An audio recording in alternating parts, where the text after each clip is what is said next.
नमस्कार, आप देख रहे हैं इंडिया डेली लाइव और मैं हूं आपके साथ हैदर ज़ेदी। चलिए अब दिखाते हैं आपको हमारा खास शो जीना, इसी का नाम है कथावाचक पलक किशोरी के साथ। देखिए आप।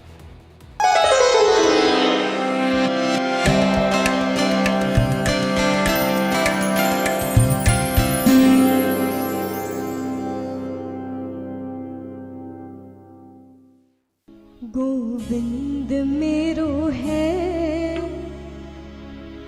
गोपाल मेरो है, श्री बाके बिहारी नंदलाल मेरो है।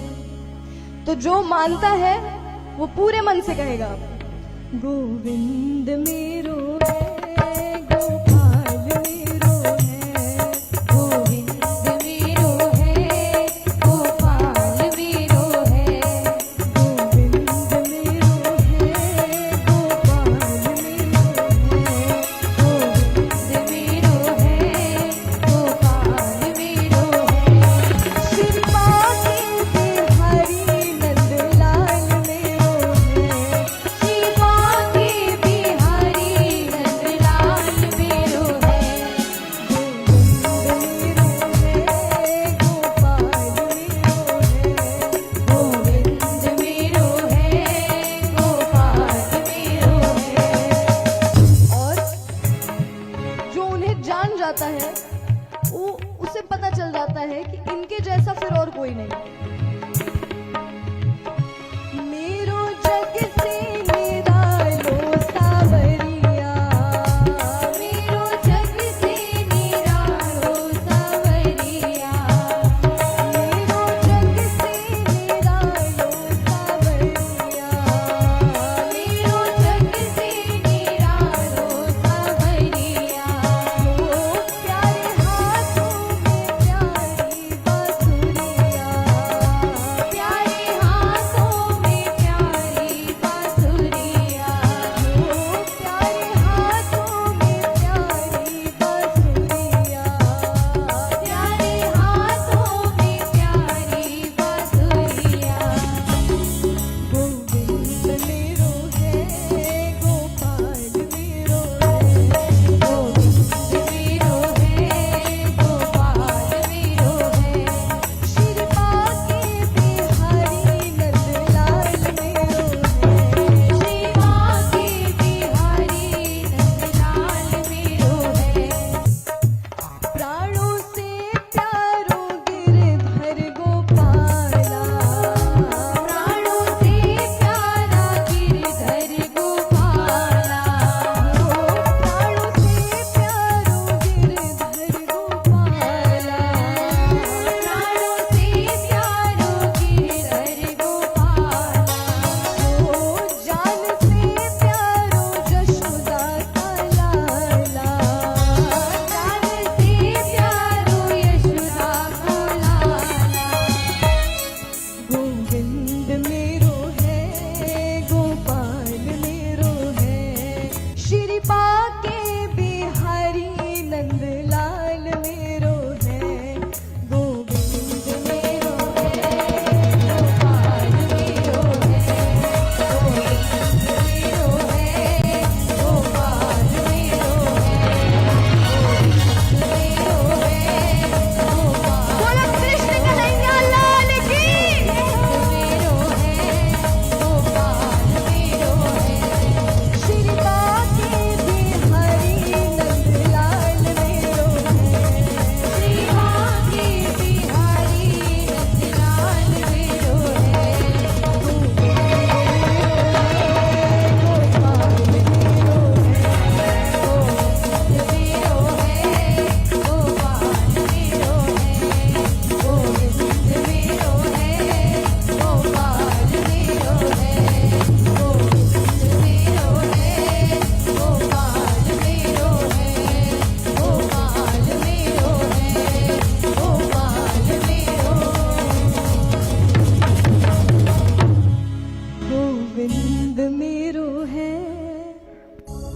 गोपाल मेरो है। बोलो कृष्ण कन्हैया लाल की जय हो। तो भगवान ने जो नई नगरी बसाई थी उसका नाम है द्वारिका जी। रातों रात विश्वकर्मा जी ने सोने की नगरी बना दी। यहाँ पे राजाओं के एक दो भवन सोने के होते, वो पूरा शहर सोने का था, पूरा शहर। और इतना वैभव था उस समय द्वारिका का कि जितने भी लोग थे सबको पता था कि सबसे ज्यादा वैभव कहीं है तो वो द्वारिका में है। देखिए आज भी उस चीज पर रिसर्च चल रही है। कई ऐसे आर्कियोलॉजिस्ट हैं, पुरातत्व विशेषज्ञ हैं जो अभी भी खोज रहे हैं। समुद्र के अंदर आए दिन खोज चलती है कि शायद हो सकता है कुछ चीजें मिल जाए। First ASI of India SR Rao doctor, उनने बहुत सारी चीजें खोज ली, बहुत बड़ी बड़ी खोजें हुई थी उस समय।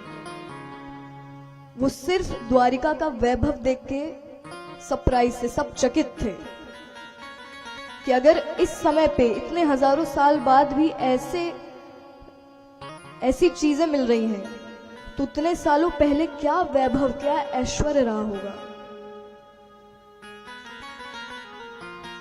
तो जब द्वारिका जी का निर्माण हुआ, जितने भी लोग मथुरा में थे वो सब आ गए द्वारिका पे। अब जब आए तो कई वर्षों तक जितने भी शत्रु राज्य थे जो आए दिन आक्रमण करते थे मथुरा में, उन्हें पता नहीं था कि भगवान सबको लेकर कहां गए। पर जब रुक्मणी माता से भगवान का विवाह हुआ, जब सबको पता चल गया कि द्वारिकाधीश का विवाह रुक्मणी माता से हुआ है, तब यह भी पता चल गया कि अब वो द्वारिका में रह रहे हैं। समुद्र के बीचों बीच एक नगरी है, A क्लास की लोकेशन में। तो सबको पता चल गया अब वो द्वारिका में रहते हैं और वहां के राजा बन गए। अब उनका नाम है द्वारिकाधीश। तो कुछ समय के लिए, कुछ वर्षों के लिए जो आक्रमण रुके थे वो फिर चालू हो गए, फिर से युद्ध वगैरह होने लगे। क्योंकि ऐसा नहीं कि वहां शत्रुओं की कमी थी, यहां तक कि मगध के राजा जरासंध वो इंतजार ही कर रहे थे, मुझे पता तो चले कि अब श्री कृष्ण रहते कहां हैं। तो उन्हें जैसे पता चला फिर से आक्रमण शुरू हो गए वहीं पे। एक बार वहीं पर सत्यजीत नाम के राजा थे, सबसे बड़े भक्त थे सूर्य नारायण के, सूर्य देवता के, बहुत मानते थे वो उनको। तो एक बार वो उन्हें जल दे रहे थे तो साक्षात सूर्य नारायण ने उन्हें दर्शन दिए। उनने कहा, बोलो सत्यजीत तुम्हें क्या चाहिए। तो राजा सत्यजीत ने कहा, अरे आप तो सच में आ गए। मैं किसी इच्छा से आपकी पूजा नहीं करता था, मैं निस्वार्थ पूजा करता था। मुझे ये लगता था कि आप हमारे लिए कितना करते हैं, हम आपको कुछ नहीं देते। आप हैं इसलिए पृथ्वी में जीवन संभव है। अगर आप ना हो, सूर्य की धूप ना मिले तो कुछ संभव नहीं है, हम आप जीवित नहीं रह सकते उनके बिना। तो सत्यजीत कहते हैं, मैं ऐसे ही आपकी पूजा करता था, निस्वार्थ। मुझे लगता था आप हमारे लिए कितना करते हैं, हम आपके लिए कुछ नहीं करते, बस इसलिए। अब इस बात से तो वो और प्रसन्न, वाह निस्वार्थ भक्त मिला। जल्दी निस्वार्थ भक्त किसी को नहीं मिलते, सब मतलब के लिए आते हैं आपके पास। तो सूर्य नारायण ने कहा, इतने समय बाद तो तुम्हारे जैसा व्यक्ति मिला है, अब तो तुम बोलो, अब तो जो चाहिए तुम बोलो, मैं बहुत खुश हूं तुमसे। तब सत्यजीत कहता है, नहीं मुझे कुछ नहीं चाहिए, बस आपने दर्शन दे दिया ना, मेरा मन प्रसन्न हो गया। तो सूर्य नारायण कहते हैं, ठीक है, अब मैं तुमसे इतना ज्यादा खुश हूं कि उन्होंने अपने गले से श्यामंतक मणि उतारी और सत्यजीत को पहनाई, अपने गले से उतार के, और उन्होंने कहा कि इसे मेरी तरफ से उपहार समझ लो, ये मैंने तुम्हें प्रसन्न होके दी। तो राजा ने पहन ली। अब वो इतनी बड़ी मणि, एक हाथ के बराबर, और ऐसी चमकदार कि उसे अंधेरे कक्ष में, अंधेरे कमरे में रख दो तो ऐसा नहीं लगेगा वहां लाइट नहीं है, वो इतनी चमकती थी, इतना प्रकाश था उसमें।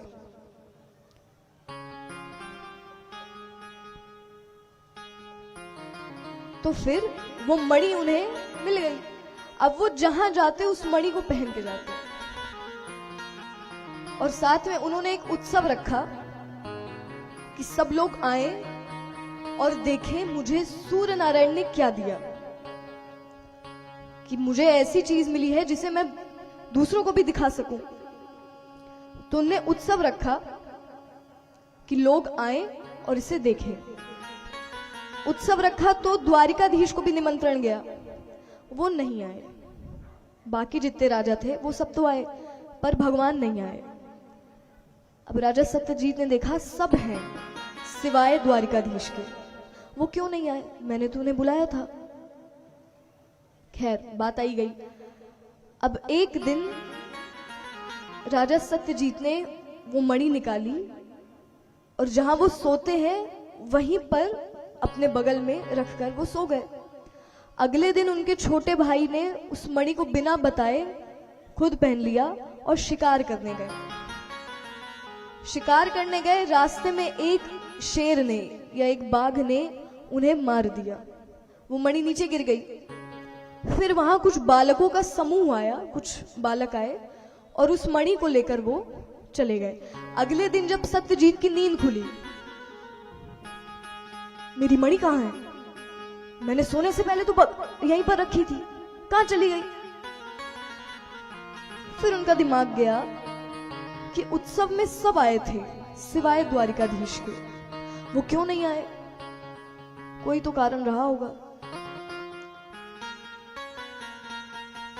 तो सत्यजीत ने अपने सैनिकों से कहा कि तुम लोग जाओ द्वारिका और वहां द्वारिकाधीश ने ही मेरी मणि ली होगी, उनसे वापस लेकर आओ। अब ये जो गलती सत्यजीत ने की ये हम आप भी करते हैं। क्या गलती की उनने, उन्हें पता नहीं है कि गलती सामने वाले की है या नहीं, फिर भी इल्जाम लगाना। जब तक किसी बात की पूरी सच्चाई आपको पता ना हो, किसी पर ब्लेम या किसी पर इल्जाम मत लगाया करिए। आपको नहीं पता सच क्या है, इसने ही किया होगा, मान लो उसने नहीं किया, फिर मान लो वो निर्दोष है और ये सिद्ध हो गया कि उसकी गलती नहीं थी, फिर आप कैसे जाओगे उसके सामने। पता नहीं रहता, हम इल्जाम लगा देते इसने किया होगा, इसने कहा होगा। जब तक पूरी सच्चाई नहीं पता किसी पर उंगली मत उठाया करिए, वरना फिर ये सोच लीजिए जब आपकी गलती नहीं होगी और दूसरे आपको कहेंगे तो आपको कैसा लगेगा। आपकी गलती नहीं है पर दूसरे लोग कह रहे हैं कि इसकी होगी गलती, यही गलत है, तो हमें तो बहुत बुरा लगेगा। तो सामने वाले की भी थोड़ी भावनाओं की कद्र करना सीखिए कि हमारे कारण उसे भी बुरा ना लगे, किसी की आत्मा को दुख ना हो हमारे कारण। हमारे लिए छोटी बात रहती है, जिसके साथ होती है वो भूल नहीं पाता। हम कई बार बोलकर भूल जाते हैं अपने शब्दों को, जो सुनता है या जिसके लिए कहा जाता है ना, वो जिंदगी भर नहीं भूलता, हमेशा याद रखता है। और ये अच्छे और बुरे दोनों के साथ है। अगर आपने कभी जरूरत पे मदद कर दी तो वो मदद भी नहीं भूलेगा, और वहीं अगर आप फायदा उठाकर गलत भी करने लगे उसके साथ तो उसको भी नहीं भूलेगा। तो हमेशा ये ध्यान रखिए कि आप किसी को भी कहने से पहले सच पता करिए, इस सच में इसकी गलती थी या मैं ऐसे ही कह रहा हूं। तो सत्यजीत राजा ने कहा अपने सैनिकों, जाओ और द्वारिकाधीश से मेरी मणि वापस लाओ। वो दोनों सैनिक जाते हैं, द्वारिका में प्रवेश किए। रास्ते में ही बलराम जी ने उन्हें देख लिया, बोला अरे कहां जा रहे हो। तो सैनिकों ने कहा, महाराज बलराम, हम अपनी इच्छा से नहीं आए, हमारे महाराज जो राजा सत्यजीत है ना, उन्होंने हमसे कहा कि द्वारिकाधीश से मणि वापस लानी है।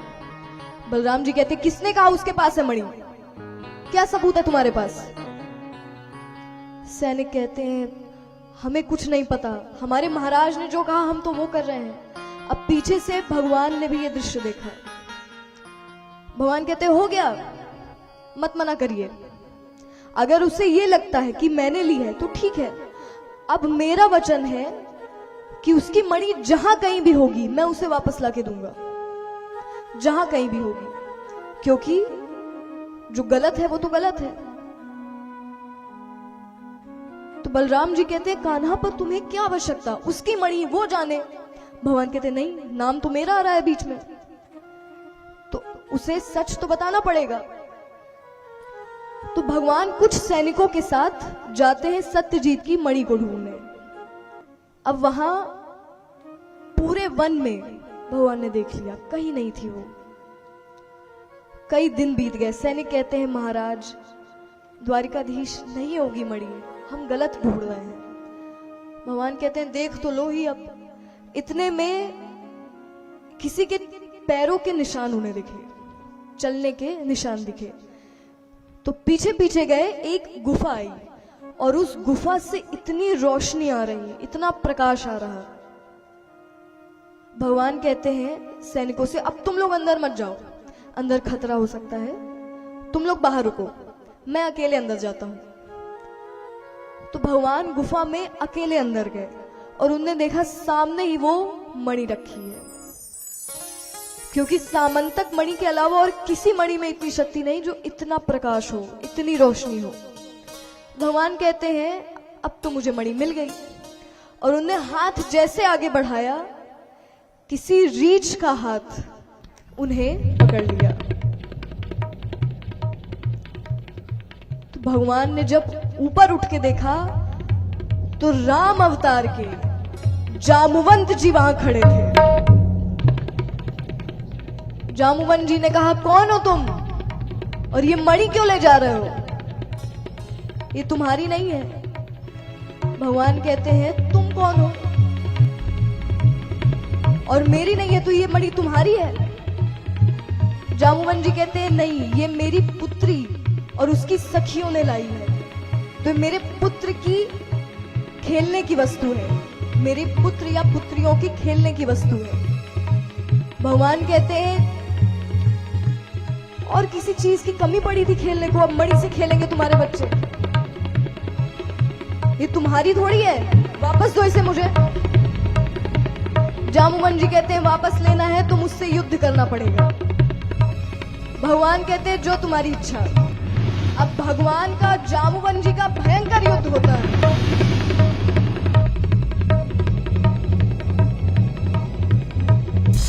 अब कई समय बीत गए, कई दिन बीत गए, युद्ध हो रहा है।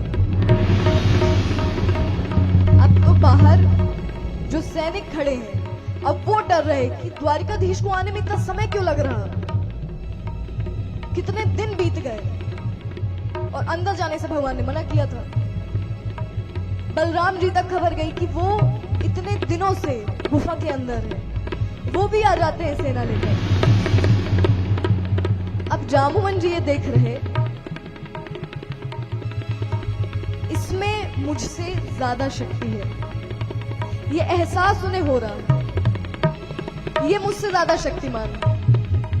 और जब भगवान ने देखा कि अब इसे पता चल रहा है, उन्होंने उठाया धनुष, प्रत्यंचा बांधा और जैसे तीर साधा, जामुवंत जी को साक्षात मर्यादा पुरुषोत्तम श्री राम के दर्शन होते हैं। बोलिए श्री रामचंद्र भगवान की जय हो। जामुवंत जी कहते प्रभु आप, मैंने आपसे युद्ध किया, मुझे माफ कर दीजिए, मैं आपको समझ नहीं पाया। भगवान कहते तुम्हारी कोई गलती नहीं है, तुम्हारी कोई गलती नहीं है। जब रावण की मृत्यु हुई थी ना, तब तुम्हारी इच्छा थी कि तुम रावण से एक बार हाथों से युद्ध यानी मल्लयुद्ध करो। मैंने उस समय तुम्हें वचन दिया था कि रावण से अधिक शक्तिशाली व्यक्ति से मैं तुम्हारा युद्ध कराऊंगा। मुझसे ज्यादा शक्तिमान कौन? अब देखिए जामुवती जी कौन है, वो माता धरती का अवतार है। जैसे रुक्मणी जी वो महालक्ष्मी है, जामुवती जी धरती का अवतार है, और आगे जिनसे भगवान का विवाह होगा वो प्रकृति का अवतार है। तो भगवान ने कहा ठीक है, तो माता जामुवती और भगवान का विवाह होता है। विवाह के बाद भगवान मणि लेकर वापस गए और उन्हें सत्यजीत महाराज को बोली, लो ले लो अपनी मणि, रख लो। अब ध्यान रखना, पता रहता नहीं है, खुद को दूसरों पे इल्जाम लगाने में सबसे आगे। तो राजा सत्यजीत कहते हैं मुझे माफ कर दीजिए, मुझे सच में अब मुझे पता चल गया कि बिना सोचे समझे किसी को कुछ नहीं कहना चाहिए। मुझे सच में इतनी आत्मग्लानि हो रही है, अब मुझे समझ नहीं आ रहा मैं आपसे क्या बोलूं, मुझे माफ कर दीजिए। भगवान ने कहा ठीक है, मैंने क्षमा किया, माफ किया। तो राजा सत्यजीत कहते नहीं, मैं ऐसे नहीं मानूंगा, मैं तभी मानूंगा आपने मुझे माफ किया जब आप मेरी पुत्री सत्यभामा से विवाह करेंगे। भगवान कहते हैं मेरा विवाह हो चुका है विदर्भ की राजकुमारी रुक्मणी के साथ और जामवती जी की पुत्री जामुवती के साथ। राजा सत्यजीत कहते हैं देखिए, आपको श्री राम का रूप कहा जाता है। उस जन्म में आप मर्यादा पुरुषोत्तम थे, इस जन्म में आप पूर्ण पुरुषोत्तम बन के आए हैं। लोग आपको ईश्वर कहते हैं। इस जन्म में तो कोई बंधन नहीं है आपके पास। तो फिर माता सत्यभामा और भगवान का विवाह हुआ।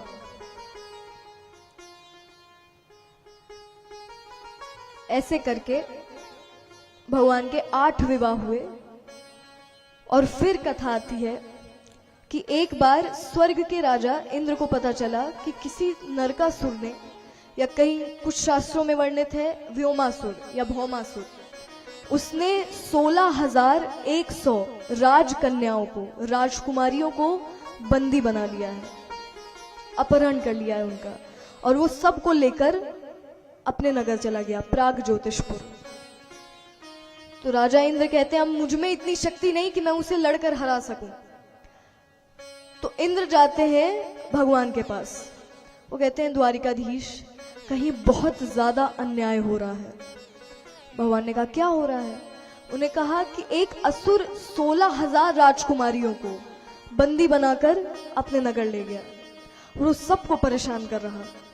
आप किसी तरह उसे मुक्त करिए, आप उनकी मदद करिए। भगवान कहते हैं मेरे होते हुए इतना बड़ा अन्याय तो मैं होने नहीं दूंगा। तो वो गरुण जी पर बैठकर माता सत्यभामा के साथ गए प्राग ज्योतिषपुर, और वहां उनके आते ही नरकासुर के जितने सैनिक वगैरह हैं वो सब इतने डर गए। वो अपने महाराज से कहते हैं महाराज इतनी तेज गति में कोई आ रहा है। जब सबकी नजरें ऊपर गई तो वहां गरुण जी में साक्षात भगवान थे।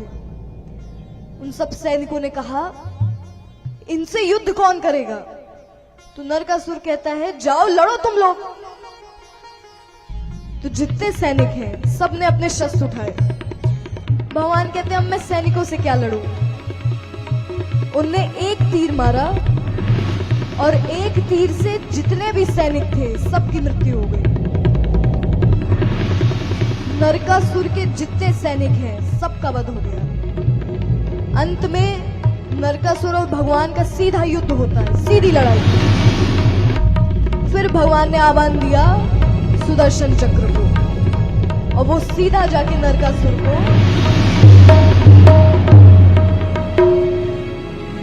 अब जितनी कन्याएं हैं 16,100 राजकुमारियां, भगवान ने कहा अब अपने अपने घर जाओ, मैंने तुम लोग को बचा लिया, तुम लोग की रक्षा हो गई। इतना कहकर भगवान गरुण जी पर बैठकर लौटने लगे। इतने में उन्होंने देखा कि वो जितनी राजकुमारियां थी वो एक पहाड़ के ऊपर है।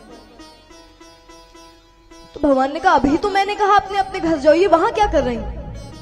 फिर भगवान जाते हैं उनके पास, उन्होंने कहा तुम लोग यहां क्या कर रही हो, अपने अपने घर जाओ अब।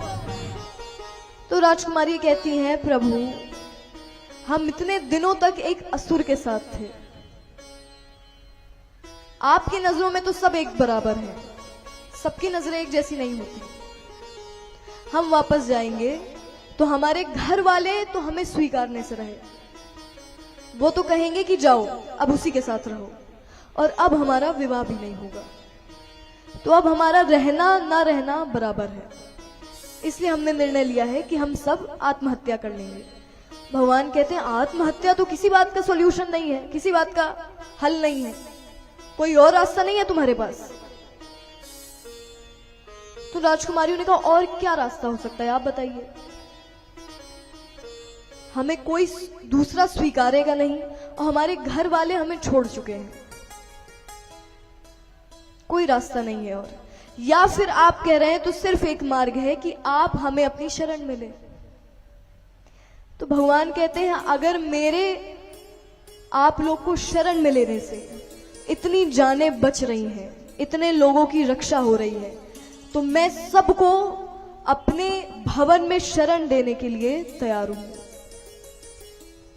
तो 16,100 राजकुमारियां द्वारिका जी आती हैं, उन सब से भगवान का विवाह हुआ। और ऐसा नहीं, एक साथ भगवान ने अपने 16,000 रूप कर लिए, फिर सबका एक साथ विवाह हुआ। तो कुल 16,108 भगवान की रानियां।